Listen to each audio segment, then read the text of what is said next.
I got nightmares in my head, I fear that the thoughts build up until I can't hear, that my mind fills up into a creature, and it haunts me somewhere much deeper.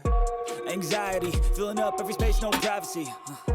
And silently, it could build and build until you finally see, whoa, it's taking over, damn no closure, moving closer.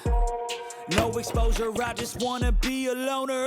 Some can't stay sober, looking over all their shoulders, like moving boulders just to get out of the home. It sucks, I've had enough, I don't wanna feel the stuck under the rug, all my problems that I shove.